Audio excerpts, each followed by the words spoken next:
What is going on, everybody? It is Jay Zach on the Red Zone. It has been way too long since I posted a video. Just a lot of stuff going on. I know you guys know about COVID-19 is going on. I hope you guys are all staying safe, by the way. Things have just been pretty nuts. But I'm finally here, guys. This is my. I didn't. It was too late to make a mock draft. It's not too late to make a mock draft, but I just really want to make something about the Giants. So this is kind of my, obviously by the title, the New York Giants dreamed draft scenario. But this is for me, guys. So I understand if you don't completely agree with this. This is my opinion, the Giants' dream draft scenario, and I'll explain while the numbers are different. Of course, you're like, Giants pick at number 4, idiot. Let me explain, okay? So we're just gonna get straight into it, guys. So we're gonna go right ahead, and I have the New York Giants trading down at number 4 with the with the Los Angeles Chargers. I think the Chargers are going to want to trade up ahead of the Dolphins. So I think, and then I think this is a realistic scenario as well. I could see the Giants trading down with the Chargers, getting the Chargers first and second round pick, and maybe a pick next year. I don't even think it's necessary. I think that's kind of good, just getting an extra second round pick out of this. So I think it's the Giant. I could see the Giants receiving an extra second round pick here, trading down 2 spots, and then after that, I have, of course, the Chargers taking Tua, and then I have the Dolphins having to take Herbert because all the good quarterbacks are off the board, or Jordan Love, whoever it is they take. So, of course, that leaves. Of course, this draft scenario is including that 1, 2, and 3 is Burrow, Young, Akuda, or Burrow, Young, and Derek Brown, or whoever it is the Lions take. I don't expect them to take Simmons. So after that, I just don't see a team getting Simmons. So I could see the Giants trading down to 6 and still getting my favorite player in the draft. I think there are only 2 players in this draft who I consider to be blue chip draft prospects, which means I think they're a slam dunk. You can't miss. I think Chase Young and Simmons are the only blue chip prospects in this class. So the Giants get my favorite player in the draft, coming out of my favorite college, Clemson.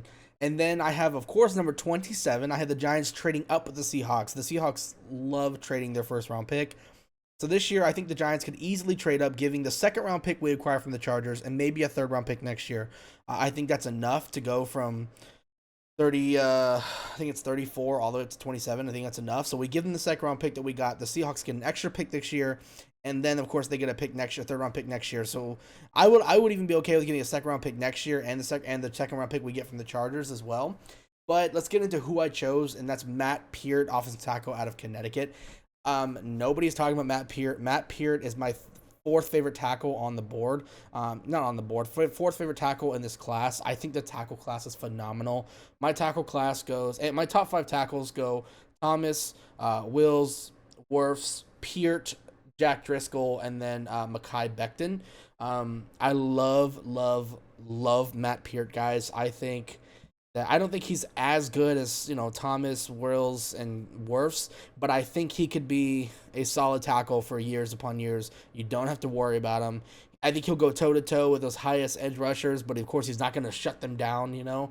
I think Matt Peart is a solid pick and can be a great right tackle for us. And then of course at 36, I had the Giants going Tyler. I don't know how to say his name. Biadasz. I've seen tons of tape on him. I love the center out of Wisconsin.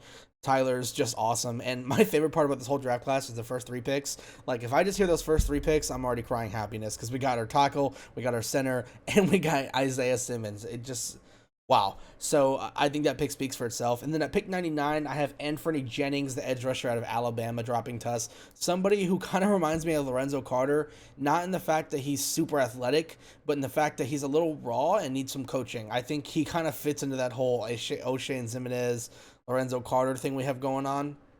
And I think it'd be actually nice to just rotate all of them. And Freddie Jennings is somebody who does have some high upside that I really like. And then, of course, I have a double dipping into the linebacker position here with David Woodward at pick 110. I love David Woodward out of Utah State. You guys, if you haven't seen tape on David Woodward, definitely recommend checking it out. Woodward's one of my favorite players in this class. He's just so under the radar. And then probably my favorite tight end in the class, I'm not saying he's the best tight end in the class. He's my favorite tight end, Colby Parkinson. He's like 6'7" from Stanford. He played a lot of receiver, but he can block, you guys. This is somebody who I think is one of the most balanced tight ends in this class. I really like Colby Parkinson. We all know Evan Ingram can't stay healthy. I know we just grabbed Toy Lolo. And of course we still have Caden Smith, who had like 3 good games at the end of the year. everybody seems to love, but I think it'd be great competition. I really like Kobe Parkinson's. I would definitely go check him out if you guys don't know about him. And then at pick 183, I have JaMycal Hasty, running back out of Baylor. I love JaMycal Hasty. So explosive, so good in open space. I think he'd be a very good comment to Saquon Barkley, going in and out, good rotational player. I really like JaMycal Hasty. He's not a guy you're going to ask to run in between the tackles and just put his shoulder down and run over somebody, but he's very good in open space. He can catch the ball. He's very explosive. Really like him. And at pick 218, I have Carter Coughlin, the edge rusher out of Minnesota. I could actually swap Hasty and Coughlin here, and it still probably could have happened. I really like Carter Coughlin. I think he's another good rotational edge rusher we can bring in. Of course, we're still lacking that number one player, but I really think Carter Coughlin could be a really good pick for us. And these last three picks don't really matter, guys. Even if we do select these guys, I could see them not even being on the team anymore. They're just guys you want to take a chance on. Tremaine Antrim, offensive tackle at Clemson. I really like Clemson, of course. I just, give him a chance, let him compete for a little bit, see what he can do, hold on to him for next year, see if he can become anything. Alex Taylor, guard out of South Carolina State. I like Alex Taylor as well. Like I say, he's nothing crazy. These are just guys I think could, become rotational players. And Michael Pickney, linebacker out of Miami. But that's it, you guys. I really hope that you enjoyed the video. It's something quick. It's not very long. It's going to be a little bit under 7 minutes. Let me know what you guys think in the bottom, the comment section below. First video in a while. Let me know what you guys think about, the picks. Do you think, how realistic do you think this is? Would you do something different? Let me know, and I'll see you guys later. Bye.